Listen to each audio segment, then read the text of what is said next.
Welcome back to the channel, guys. In today's video I'm going to show you how to remove and install the Holden Commodore VE sedan headliner.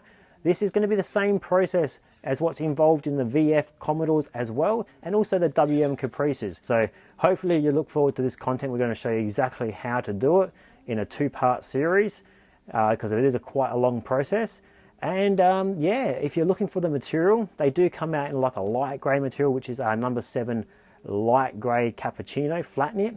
And if they come out in a black, like a shadow black or a charcoal black, that's our number 5 material anthracite. That's what matches up perfectly to those cars. And all the links to all our products and recommendations will be found below in the description, so make sure you check that out. Also make sure you do give this video a thumbs up and subscribe to this channel. Let's get stuck into the video. Okay guys, so here we are. We got the Holden VE Commodore, and ideally you want to park these ones on a flat surface before you carry out the headlining repair, just in case you have to, you know, shift the handbrake up and down during any removal of any headliner boards. You want it to be on a flat surface.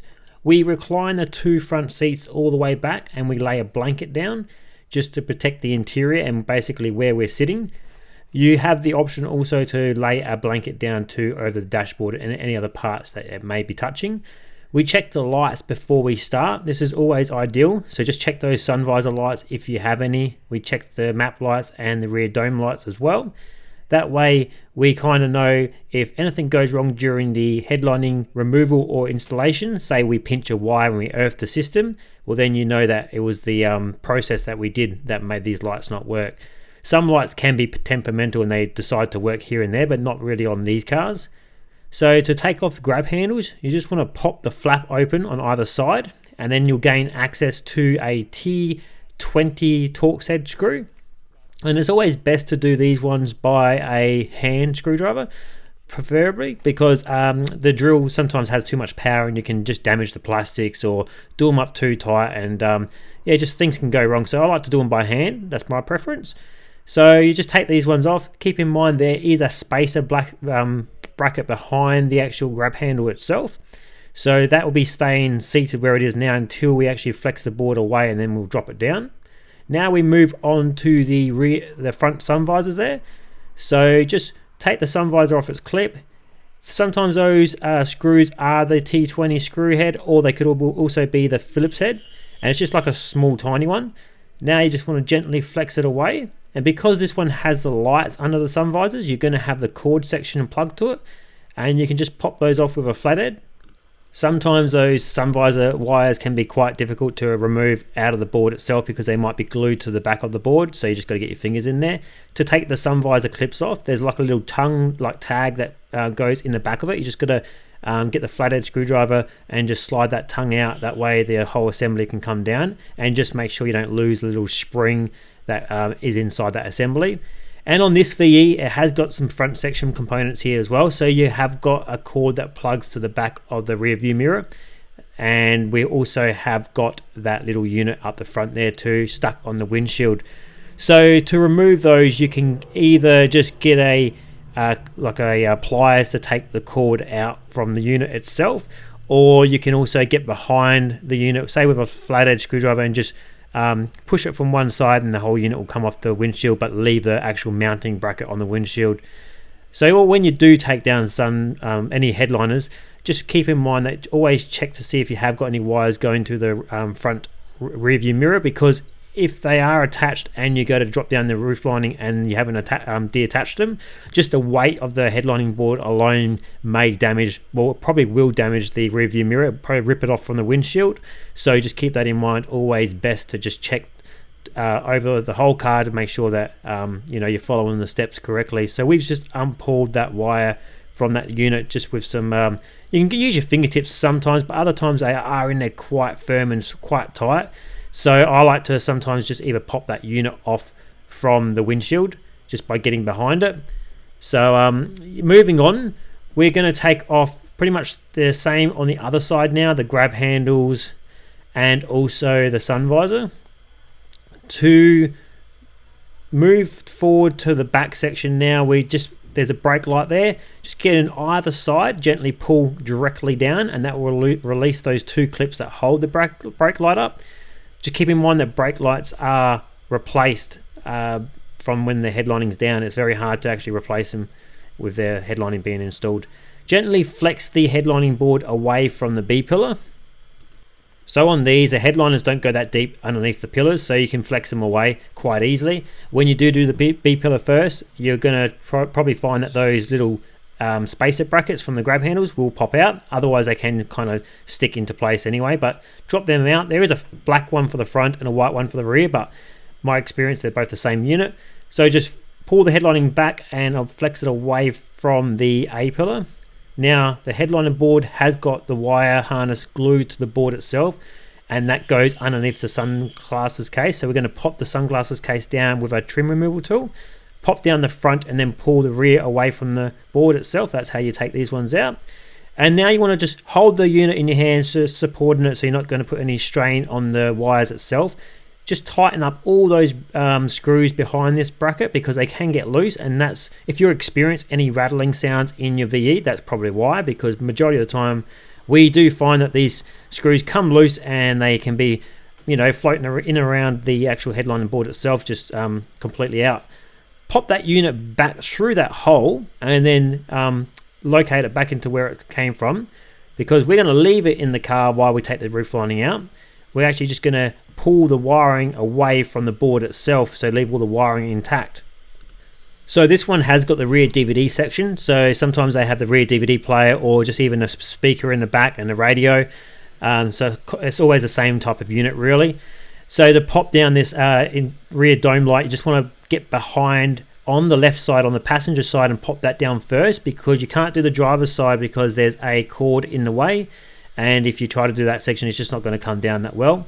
So then we'll just check, because sometimes there can be a couple of little Phillips head screws visible after that pops down, and that's what holds those two units on.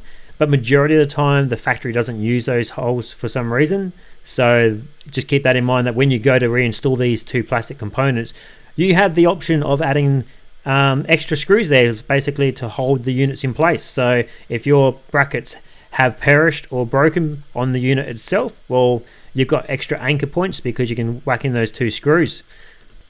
So we're going to remove these plastics very gently using just a trim removal tool. Normally it's a nice long flat one, because that way you're not applying too much tension on one section of the plastic itself, otherwise it can break. And what I like to do as well is, when I do feed that trim removal tool underneath the plastic, I like to use my fingertips and hold on to the plastic that I'm actually flexing. That way I can feel the tension that it's actually being applied. I don't know, it's probably more based on experience. So I'm using my thumbs there to hold the unit as well, to know how much pressure I'm actually putting on this plastic piece, and also I can kind of feel where the clips are. So I'll cut to that footage now about where those clips are located on these units, to hopefully help you guys out. So here's an example of those two pieces completely removed and on the bench, so you can see exactly where those clips are, so you know exactly where to be putting that trim removal tool. Those little metal clips that sit on those plastic clips, just keep in mind that they can fall off, so they might be inside the roof itself. So that's why ideally if you have a blanket laid on the rear seats, you can, if they do fall down, you can kind of catch it and it doesn't go in between the seats. They can get quite brittle and they might not work anymore on those plastic mounts, or those metal little clips, you can actually adjust them so they can go on a bit tighter. If they completely perish, there might be solutions where you can add high industrial grade Velcro, double-sided Velcro, to hold these units up. I've seen people super glue the units up. Probably not ideal, because that can cause more dramas than it can actually solve. But yeah, this front piece is where that DVD unit was, but on this one that we're showing you the sample on, this is the one that goes over a front speaker. So they're actually a stronger unit because they're more of a completely fixed unit, where the DVD one, because it's got a cutout in the center, it makes the whole unit much more weaker, because it's just basically a surrounding little plastic edges that are so thin that they can get quite brittle and break. Those are those two little holes where you can add Phillips head screws to hold the units up, so keep that in mind that you have that option. And you can see here how this clip is getting quite brittle, but we can actually add a Velcro strip right there, and that's where it's going to touch on the car. Also, you can get away with adding thin ones in the front there. The front piece, you kind of can't really add too much to that if those clips do perish. So yeah. Now we're just going to take you through just a quick tutorial about how to remove that little front unit off the front of the windshield, because we didn't actually show you, we just showed you how to remove the plug and the wiring harness off it. We didn't actually just show you how you can just get behind it with a flathead and just pop that unit off. So because sometimes those harnesses are in there, those plugs are in there quite strong, so you just get behind the unit itself and you just give the flathead just a gentle twist, and that unit will pop off on one side, and then it will just easily pop off from the other side. So I just thought that would be a really great thing just to show you guys that that's how you can do it, and just leave that mounting unit bracket on the windshield itself, because you can clip these things back on quite easily anyway. So that's, and you can just leave that wiring harness attached to inside the car with that unit, and the headlining board will come out the car anyway, and just leave all the wiring units and the wiring harness inside the car while the board's out. And then when you're ready to plug it up, that's how they just go back on. So they're quite simple and easy.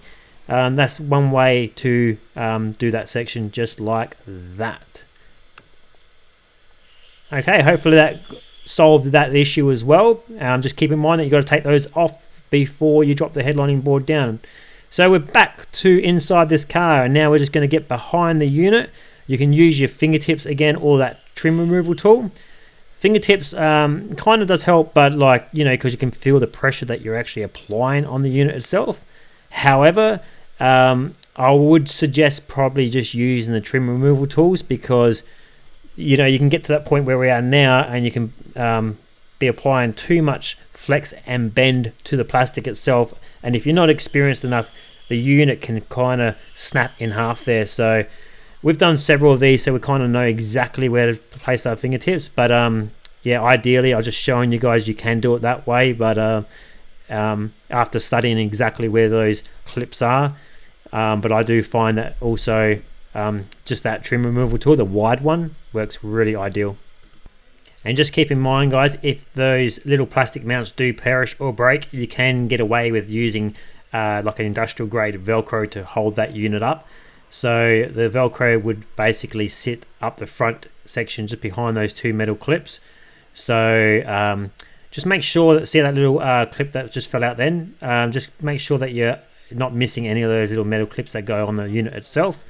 So the Velcro would sit, it can't sit up the front there because there's nothing for it to adhere to, but it can sit along the front section just there, just before those two brackets start.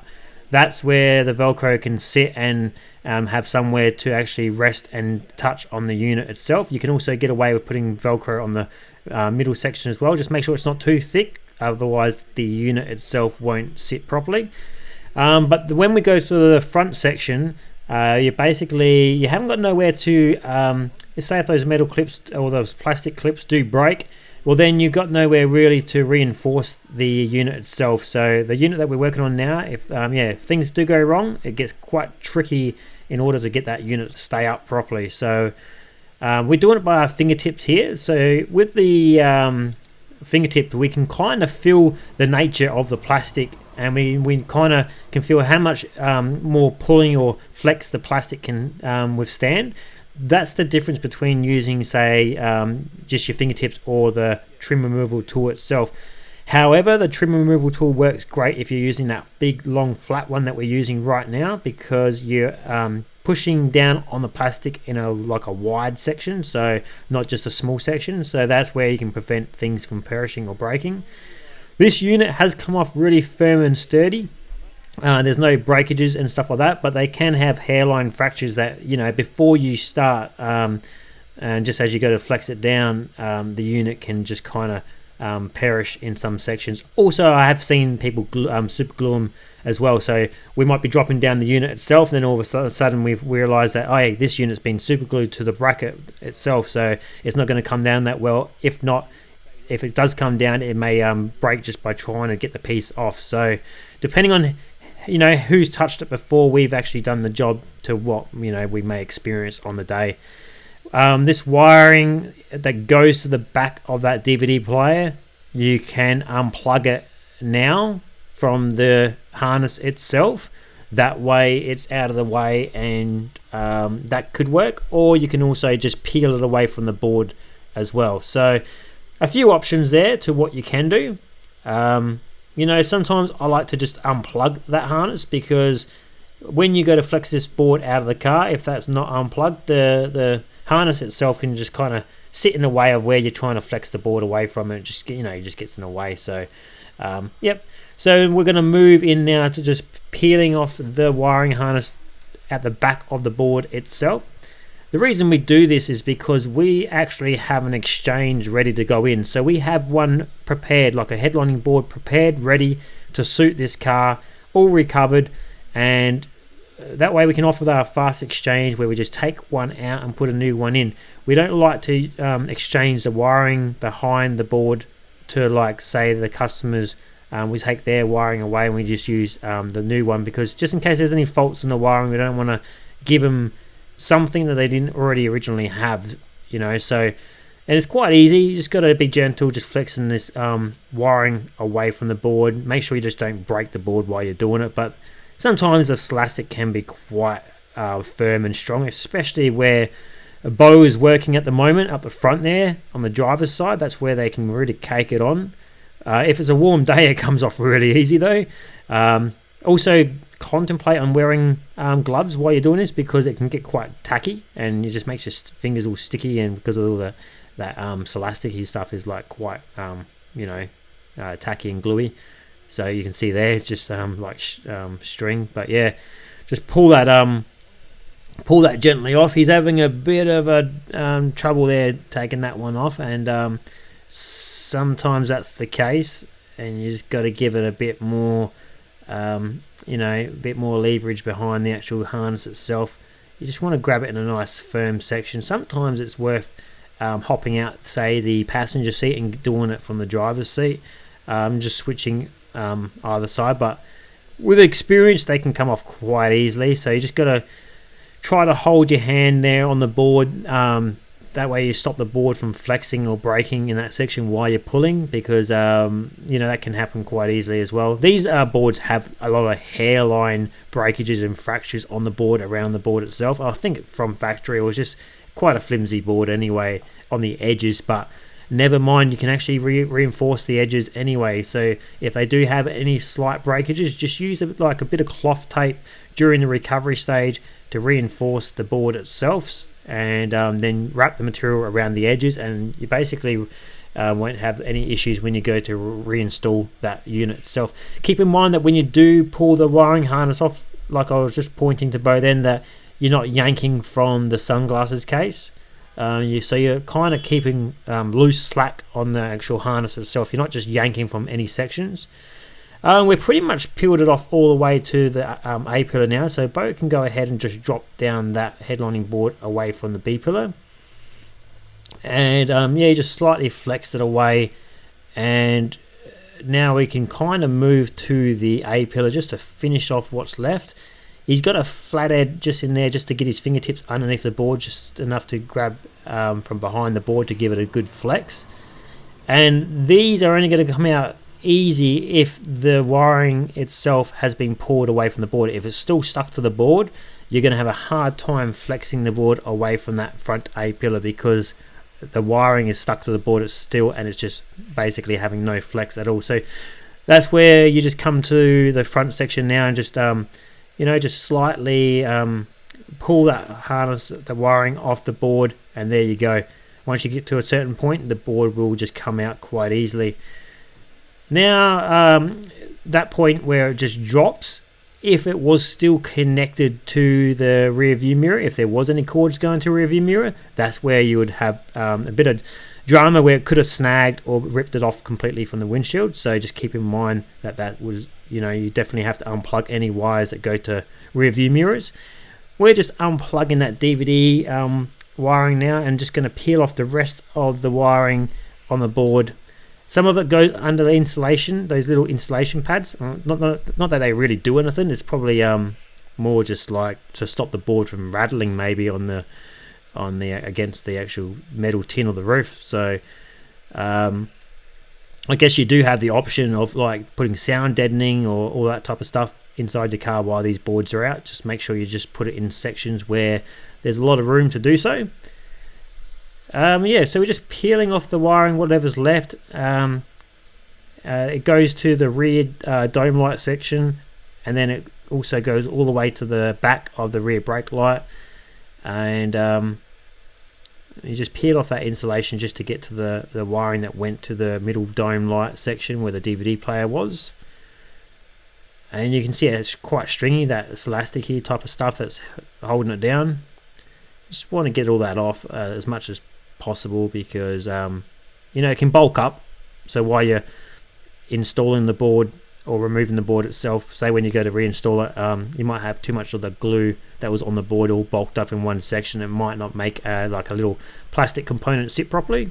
So just keep that in mind, that you want to pretty much remove the majority of the bulk of the old excess glue there that was holding the wiring harness down. It's always a great tip just to check the brake lights to make sure that they're working before you unplug them all. So on this car today, the little LED panel on the brake light itself on the headlining board wasn't working. So I'm not sure why they play up, whether it's the LED little diodes or the panel itself playing up. It wasn't a fuse issue, so because we will check it very soon with a spare panel that we've got, and the brake lights do work. So it's just the rear brake light itself.